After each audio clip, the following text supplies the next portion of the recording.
Buenas tardes muchachos y bienvenidos a nuestra 20ª clase del curso de Introducción a la Ingeniería de Procesos Metalúrgicos y de Materiales. Y bueno, en esta clase vamos a continuar con la unidad 5, que es transporte de momentum para fluidos en procesos metalúrgicos y de materiales. Concretamente en esta clase vamos a ver las ecuaciones diferenciales en flujo de fluidos laminar, que es la ecuación de continuidad, que es el balance de materia, y la ecuación de Navier-Stokes, que es el balance de momentum. Y vamos a ver condiciones de frontera iniciales y los pasos para desarrollar un modelo matemático los vamos a revisitar, ¿sale? La siguiente clase ya vamos a empezar a ver lo que son ejemplos de, de este tipo de ejercicios, ¿sale? De flujo laminar específicamente, balance microscópico en flujo laminar. Bueno, aunque existen muchas situaciones en las cuales los balances macroscópicos que vimos previamente no son muy útiles para controlar un proceso y nos dan información valiosa, hay muchas otras situaciones en las cuales requerimos mayor cantidad de información, ya sea velocidades internas, patrones de flujo, un gradiente de presión, temperatura o concentración. O sea, información que el balance macroscópico no nos puede dar. En esos casos, pues requerimos hacer el balance de manera microscópica. Cuando se hace el balance microscópico, básicamente la formulación da como resultado un modelo matemático con ecuaciones diferenciales, a diferencia del balance macroscópico que nos da un conjunto de ecuaciones algebraicas en la mayoría de los casos.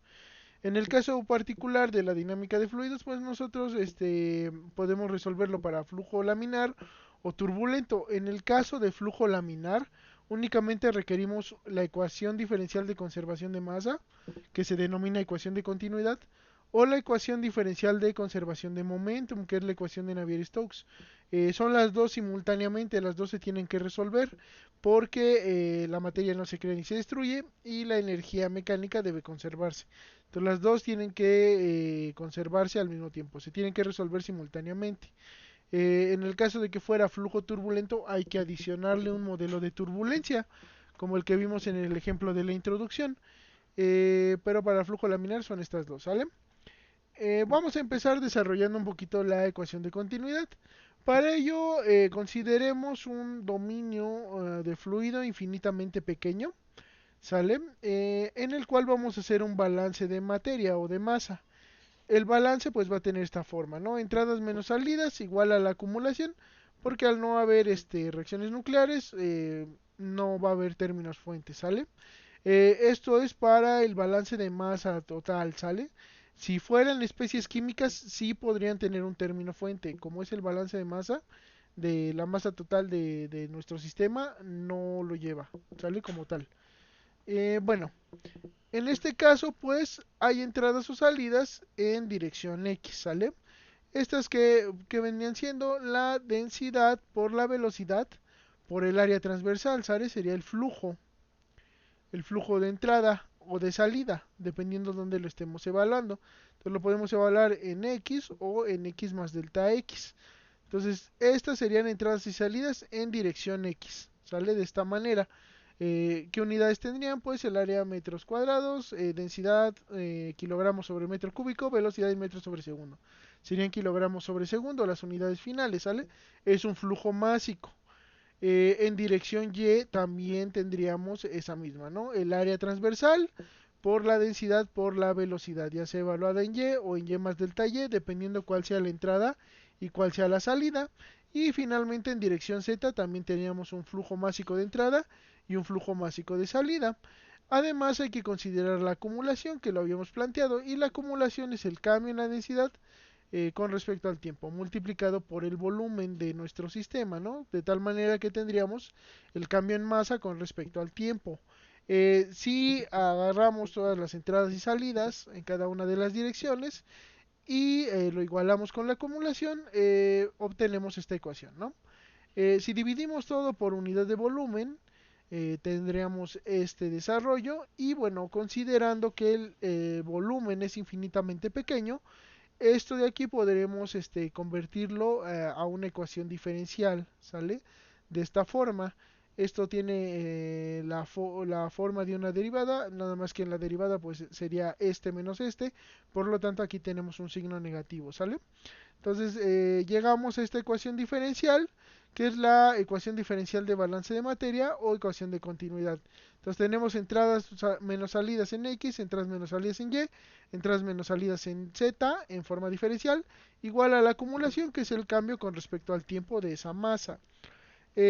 La podemos escribir de esta forma, ¿sale? Para ahorrarnos un poquito de espacio. Y bueno, si estuviera en estado estacionario, la, eh, la acumulación se hace cero, teniendo esta forma. Y bueno, si el fluido es incompresible, que quiere decir que la densidad es constante, si se acuerdan, llegaríamos a esta ecuación, que es una ecuación muy común, ¿no? En general, la ecuación en su forma general en coordenadas cartesianas es esta de aquí, con las condiciones de estado estacionario y fluido incompresible, llegaríamos a esta forma. Entonces la tenemos en varios sistemas coordenados. En coordenadas cartesianas la desarrollamos ahorita y llegamos a esta forma, ¿no? En coordenadas cilíndricas tendría esta forma y en coordenadas esféricas tendría esta forma. Estas tres las tienen en las tablas de fenómenos de transporte que les subí a la MIT, ¿sale? Ahora vamos a continuar con lo que sería la ecuación de Navier-Stokes o ecuación de conservación de momentum o de cantidad de movimiento. Entonces, en este caso, si la vamos a desarrollar únicamente en dirección X. Denme un segundito.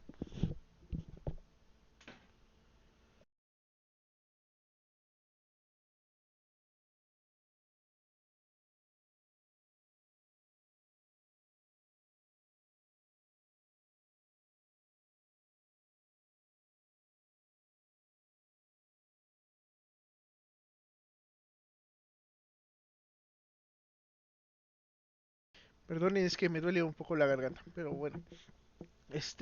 Bueno, la ecuación de Navier-Stokes, que es la ecuación de conservación de cantidad de movimiento o ecuación de conservación de momentum, la vamos a desarrollar únicamente en dirección X. ¿Por qué? Porque habría un desarrollo parecido para dirección Y y para dirección Z. Acuérdense que esta ecuación es tensorial, entonces es un poquito grande, es un poquito larga. Por eso únicamente vamos a hacer el balance en dirección X.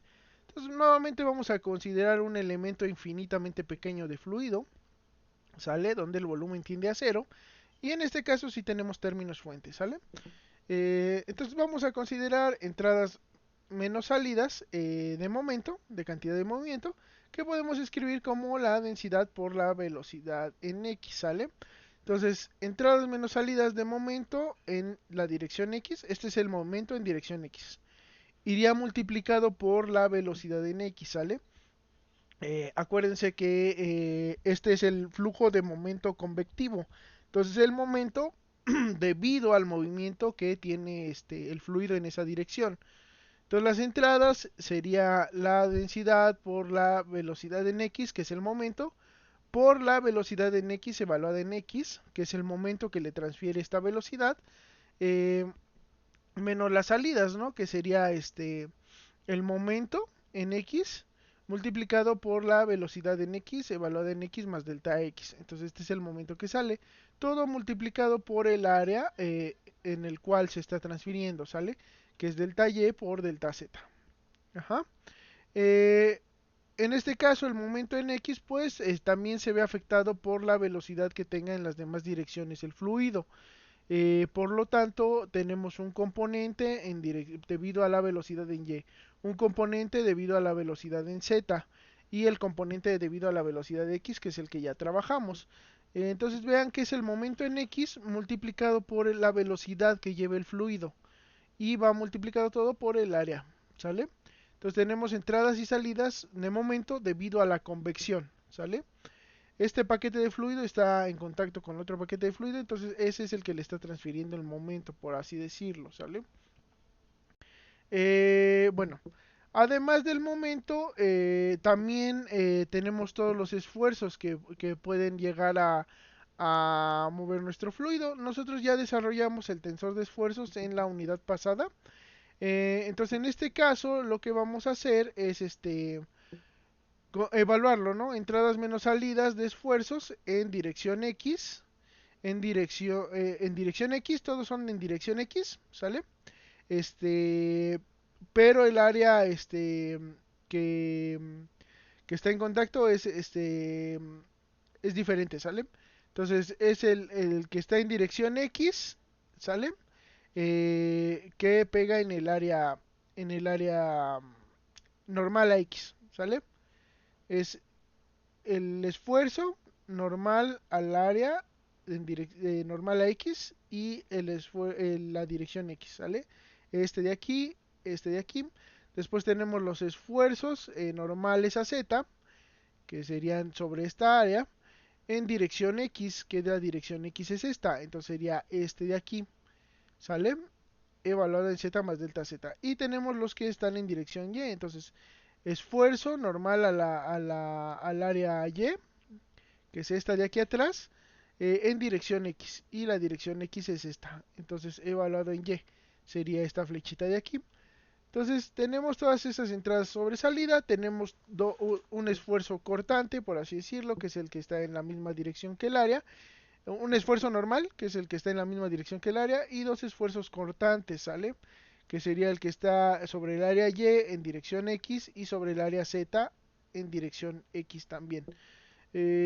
Todos van multiplicado por el área transversal, de tal manera que así tenemos las entradas menos salidas debido al transporte viscoso. Acuérdense que el tensor de esfuerzos depende de relación a la viscosidad con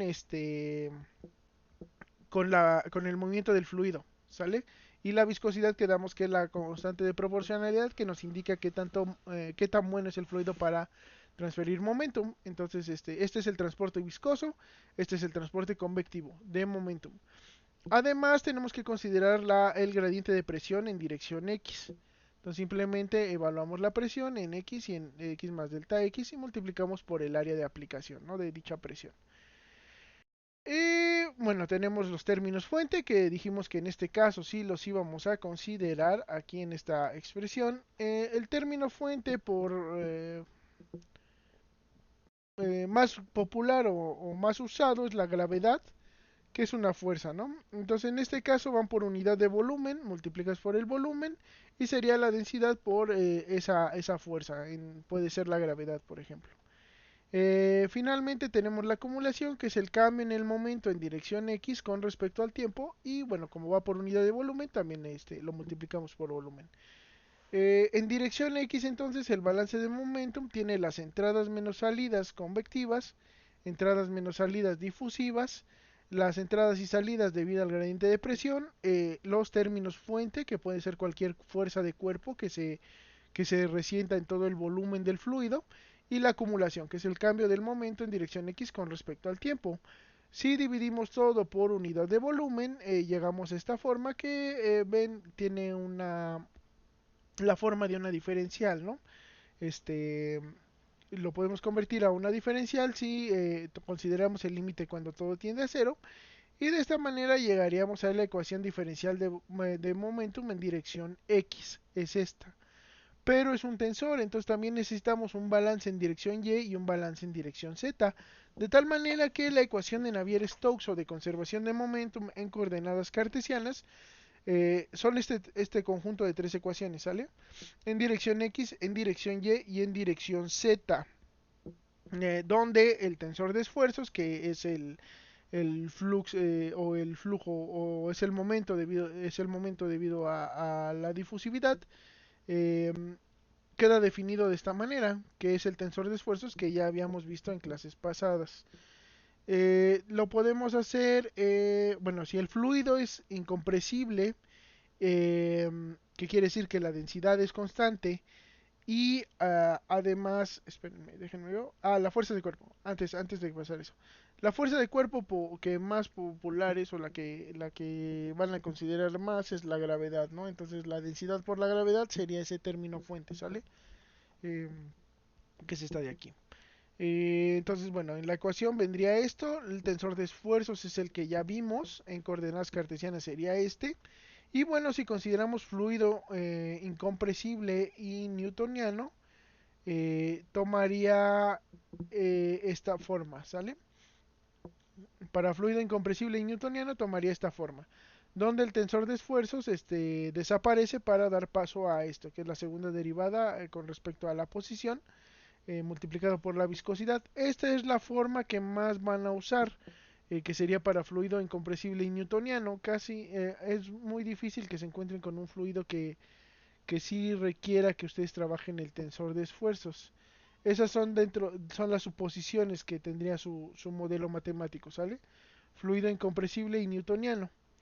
De la misma manera se puede desarrollar el, la ecuación de Navier-Stokes o conservación de momentum para coordenadas cilíndricas y para coordenadas esféricas, ¿sale? Las tres las tienen dentro de las tablas de fenómenos de transporte o las tablas de dinámica de fluidos. Ahí les capturé las tres ecuaciones para que las tengan a la mano.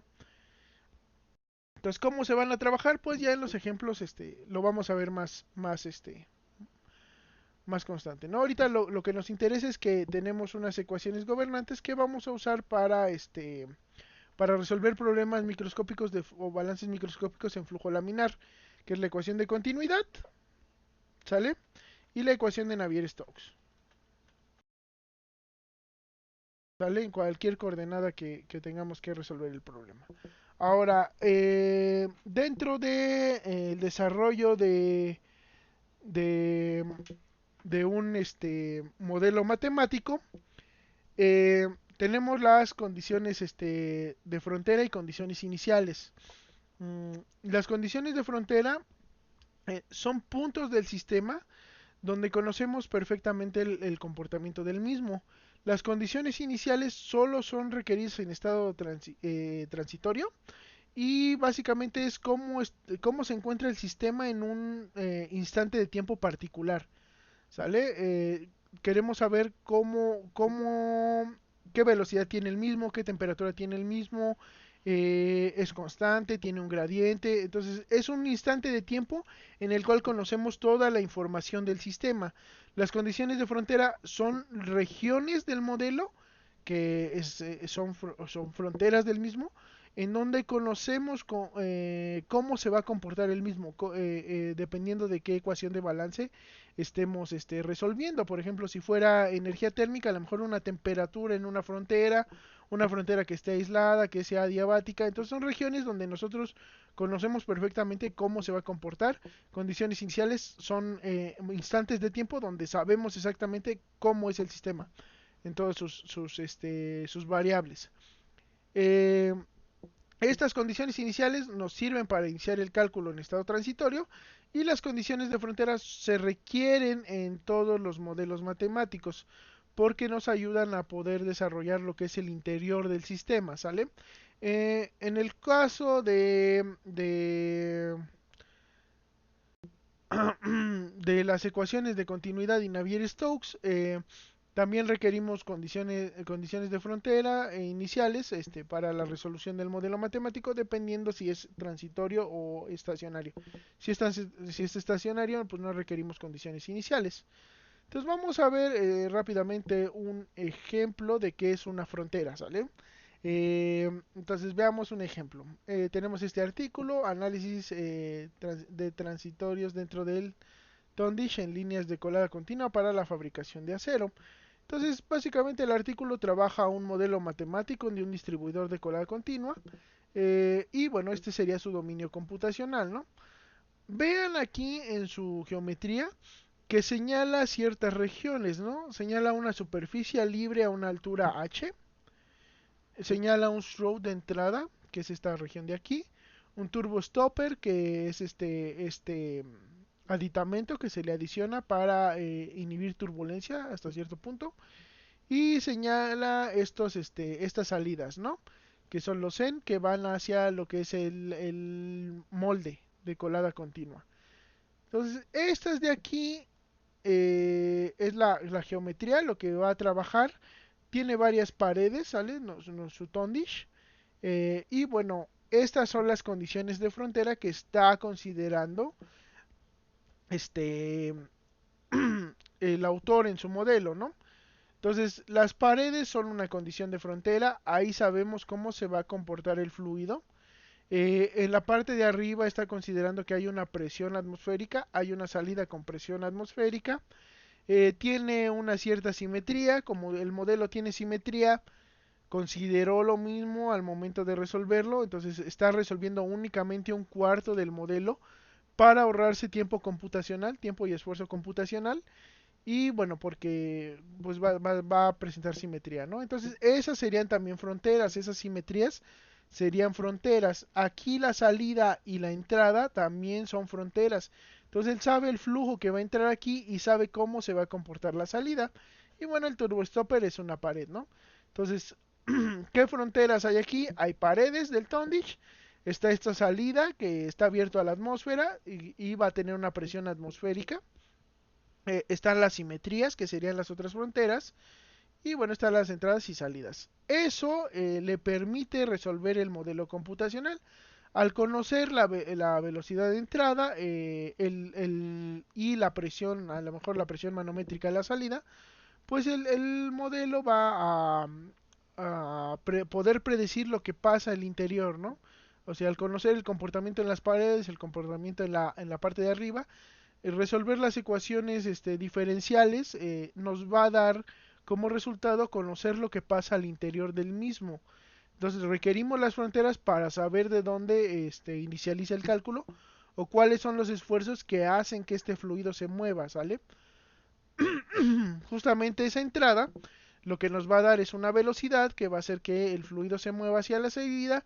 Esa salida va a tener un flujo de salida. Las paredes vean que reducen la velocidad porque sabemos que ahí hay un deslizamiento. Y bueno, la simetría sabemos que esto va a estar multiplicado por 4, ¿no? Por así decirlo. O sea, esto es espejo de lo que vendría de este lado. Entonces esas fronteras lo que nos permiten es saber cómo se comporta ahí y por lo tanto poder predecir qué pasa al interior. Existen básicamente tres tipos de condiciones de frontera. Están las condiciones de tipo Dirichlet, que nos dan un valor constante de una variable en esa frontera, ¿no? Por ejemplo, una velocidad, en el caso de transporte de momentum, una velocidad que conocemos su valor.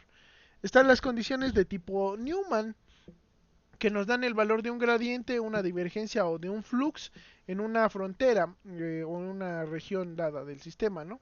Por ejemplo, que nos dice que el flux es igual a cero, esta es una condición de simetría, podría ser.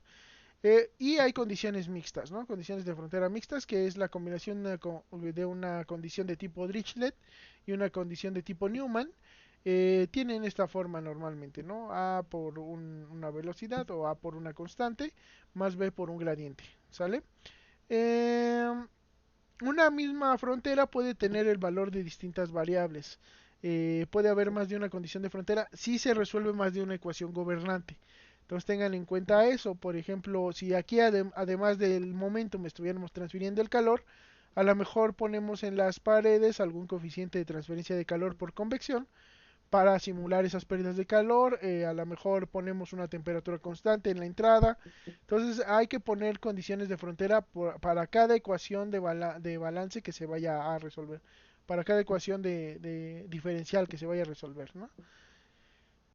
Y también es importante, es muy importante que ustedes especifiquen dónde son válidas las condiciones de frontera, porque a veces se les olvida, pero es muy importante que digan, esta variable tiene este valor dentro de estos límites, y de esa manera pues ya queda bastante bien especificado. Entonces vamos a ver algunos ejemplos. Está la condición de no deslizamiento.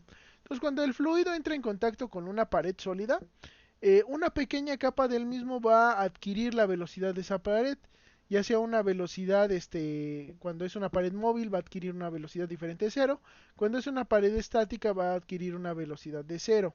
Esta es una condición de tipo Dirichlet y por ejemplo podría ser así, ¿no?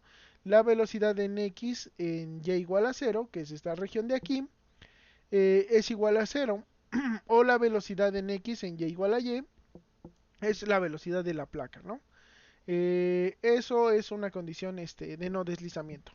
Están las condiciones de simetría. Ahorita nada más les voy a dar algunos ejemplos. Ya dependiendo del modelo, pues pueden usar alguno de estos o pueden requerir alguno diferente, pero ya depende mucho de qué estén simulando, ¿no? La condición de simetría es cuando ustedes se encuentran con un problema que ahora sí que presente simetría, ¿no? Que sea un espejo, un lado del otro. En ese caso, se puede usar esta condición para reducir el tiempo de cálculo, ¿no? Y en el caso específico de, de problemas de flujo laminar es muy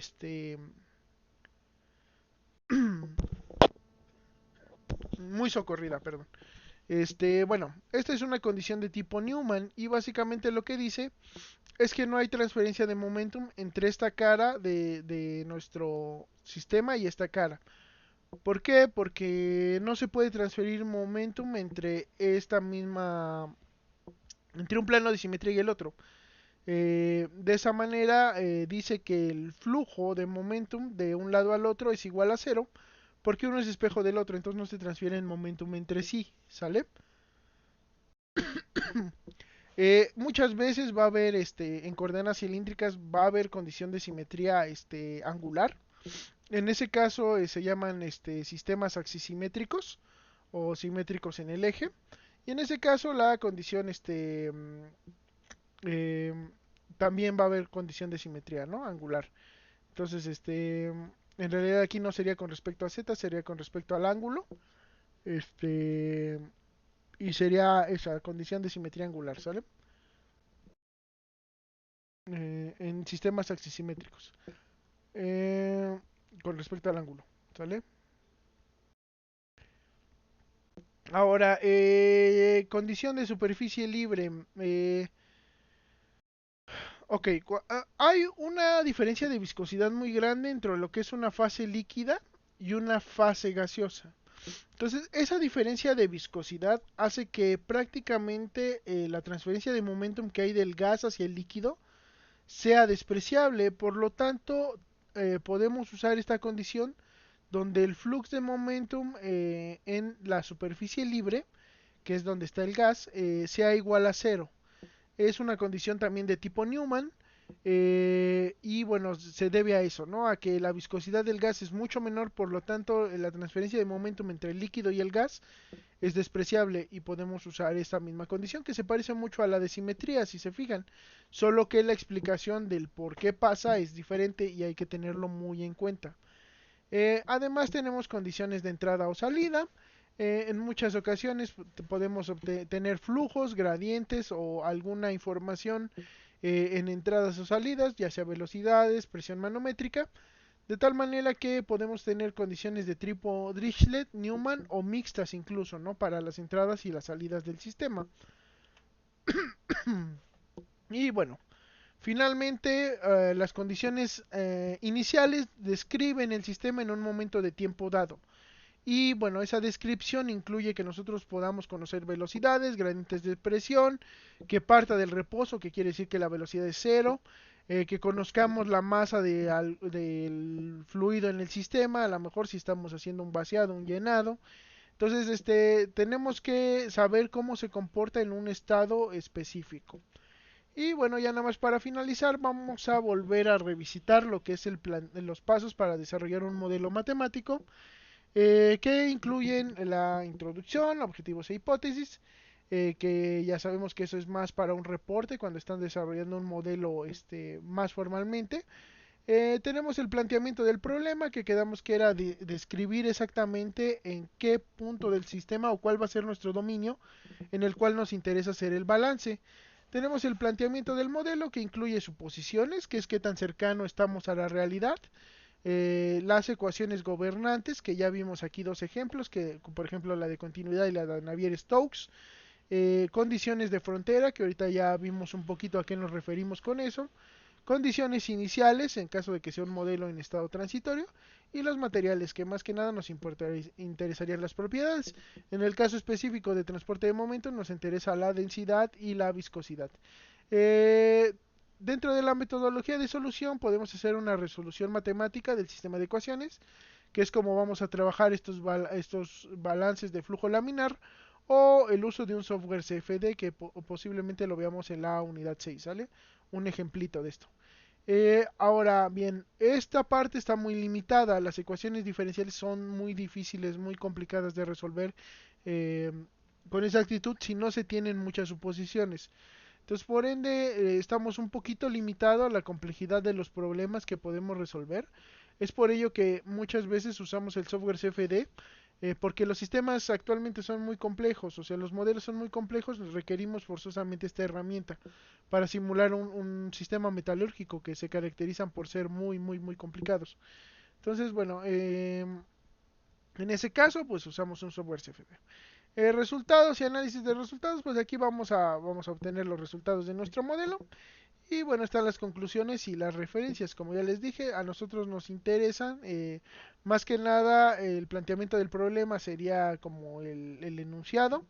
El planteamiento del modelo matemático, aquí hay que tener mucho cuidado en cómo se está desarrollando, para poder hacer la resolución matemática mediante el sistema de ecuaciones, que es lo que vamos a hacer en esta unidad. Y bueno, vamos a llegar a los resultados y a hacer un breve análisis, ¿no?, de los mismos.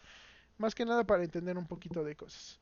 Entonces, va a la fecha del video, pues va a haber tres ejemplos. Vamos a ver una serie de ejemplos cortitos, el flujo en una pared y un alambre que se mueve verticalmente. Entonces, estos tres van a ser los ejemplos que vamos a ver de balance microscópico de flujo laminar.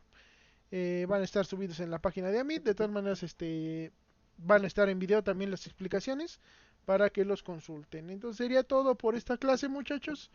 Nos vemos la siguiente. Hasta pronto.